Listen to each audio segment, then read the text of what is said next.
Shalom. Kohola Yahweh, Bahashem Yahweh Shai, Bahashem Rahakwadash. Double honors to our teachers, the apostles, and the other bishops of Great Millstone. Peace, love, and salutations to the 144,000, the elect of the nation of Israel that's teaching in truth, sincerity, and diligence for the sake of Yahweh, Bahashem Yahweh Shai. Lord willing, this lesson is edifying and straight to the point. Yeah, occupy in things that pertain to your salvation. You see, because there's nothing else here in this lifetime to pretty much occupy your time, energy, and resources into outside of things that's going to ultimately keep you safe for when the shift here in this society take place, man. You see? And this wisdom, knowledge, and understanding that's pretty much on display is ultimately going to be the bridge to that salvation. Because it ultimately all starts with a thought, and real quick, it's the book of Psalms, chapter 3. Starting at verse 8, it says, salvation belonging to the Lord, Yahweh Bashim Shai. Thy blessings is upon thy people, Salah. Yeah, salvation belongs unto the Lord. Even you receiving this truth. You being able to digest and understand the words of Yahweh Bashim Shai. That's a form of salvation in itself, man, because now you can, you're able to pretty much do things to please your power in order to receive that salvation from him. But when you go into the word salvation and you go into the root word etymology, Strong's H3467, it says to save, be delivered, you see? And that's Yahweh Shai himself, man, because his name in itself means he who delivers, he who saves, man. You see? And that's going to be the hottest commodity here in the planet Earth when the shift take place. Everybody's going to seek to be safe. Everybody's pretty much going to seek the Lord, man, in that day. But he's only going to be found to those who pretty much sought him early. You see? It says to be liberated, be saved, be delivered, you see? Be saved in battle, be victorious, yeah, because battle is coming to the soils of America, man. Physically, so like it's spiritually and carnally. You're going to be battling here in America. You're going to have to get carnal with a nigga, man. You see, because when all hell break loose, you're going to have people pretty much looting, robbing, for resources and goods and food and water. And they might come to your doorpost, Lord willing, we be kept safe from those things. But even if we was to come into those comebacks, we looking to be victorious in it, man. You see, we looking for the Lord's salvation and work in our favor, and this is why we, say, speaking to myself first, to be occupied in the things that pertain to your salvation, which ultimately goes back to being occupied in the wisdom, knowledge, and understanding, of the Lord, or the scriptures. You see, because this is what's going to bring forth that salvation. You see, it says to deliver, to save. It says to save from moral troubles, you see, to give victory to. And that's what we're looking for, the victory in the times of these moral troubles. Ultimately, we're looking to be exempt. You read about that in Ezekiel, the 9th chapter, the 4th verse, about that mark that was set upon the heads of those who sighed and cry, man. But that mark in itself is going to pretty much keep you from these troubles, these battles that's about to pretty much come here to the planet Earth. And it's all going to be orchestrated by Yahweh, by Shema Shai, and even salvation in itself is going to come through the Lord, man. That's why we tell you again, in which I'm speaking to myself first, to be occupied in the things that pertain to your salvation. You see, real quick, this is the book of Isaiah, chapter 33 and verse 6. It says, and wisdom and knowledge shall be the stability of thy times. You see, the times that you headed towards, the money is not going to be your stability. It's going to be the wisdom, knowledge, and understanding of the scriptures that's going to pretty much hold you up. You see, because the scriptures entail prophecy. And prophecy pretty much controls the momentum of life. And when you understand the prophecies, not to bug out, man. You see, you pretty much understand the movie. You see?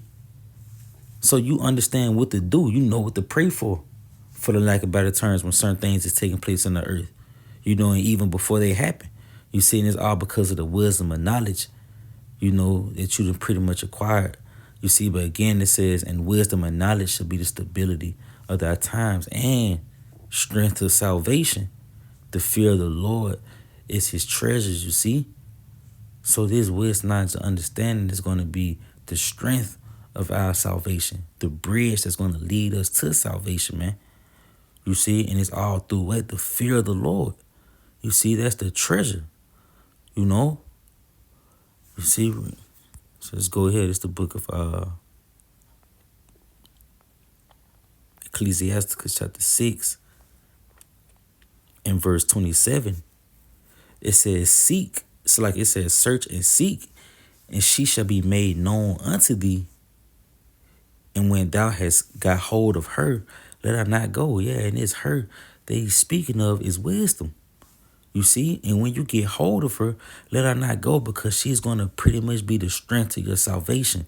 She's going to be that bridge that's going to lead you to salvation. You know, you pretty much have to be instructed. You know, it's a path that you got to pretty much embark on that's going to lead you there. And wisdom is going to guide you. You see, it says, for at the last thou shalt find her rest, and thou shalt be, and that shall be turned to thy joy. Yeah, you're going to pretty much reap the benefits of your labor, you know, from pretty much, you know, walking with wisdom, for the lack of better terms, and being occupied in it. You see, because wisdom is like a woman. And when you're not occupied with your woman, well, she'll leave you, man. You see? So that not letting her go, you see, you being occupied with her to the point where now you reaping the fruits of your labor. You see, just to skip down, verse 37, it says, let thy mind be upon the ordinance of the Lord, and meditate continually in his commandments. You see? Pretty much being occupied in the things that pertain to your salvation, being occupied in the things that please Yahweh Bashim Yahushua. You see, it says, he should establish thine heart, which goes back to the Hebrew word law, which means your mind, and give thee wisdom at thine own desire. You see, and that in itself is going to preserve you, it's going to keep you, and it's going to lead you to that salvation, man. You know? So let's go ahead. This is the book of Ecclesiasticus, chapter 39 and verse 1. It says, but he that giveth his mind to the law of the Most High, and is occupied in the meditation thereof, will seek out the wisdom of all the ancient, and be occupied in prophecies. You see? So you being occupied in the things that pertains to your salvation, because ultimately being occupied in prophecies is knowing the things that's about to take place here in the planet Earth. You know, and you meditate on those things. It puts you in the spirit to pray, to be kept from those things. You see, to be kept from the famine, all hell breaking loose, from that evil and violent man, from the men that's going to be looting homes, ravishing women, you know, cannibalism, all sorts of things is going to be taking place here in this society, and you're going to want to be kept from it. And the only thing that can keep you is to be occupied in this wisdom. You see, because this is your defense. You know, let's grab this. It's the book of Ecclesiastes, chapter 7 and verse 12. It's like I'm starting verse 11. It says, wisdom is good with an inheritance, and by it there is profit to them that see the sun. You see? So you're going to profit from having his wisdom. You know, it says, for wisdom is a defense, and money is a defense. But the excellency of knowledge is that wisdom giveth life to them that have it. You see? This wisdom, you know, the wisdom of the scriptures is pretty much going to lead you to salvation. It's going to lead you to life. It's going to lead you to being safe and delivered, man. Far as if a nigga trusts that money, in which money is a defense here in this lifetime, because it can defend you from being evicted, you know, car repos. It can defend you from being hungry. But it's like the excellency of knowledge. The excellency of knowledge is the wisdom, knowledge, and understanding of the scriptures, because this in itself is going to lead you to their salvation. It's going to lead you back to Yahushua. You see? But I pray that you was edified, giving all the glory and praise to Yahweh, by Shem Yahushua, by Shem Hakodash, upload one to the next video. Shalom.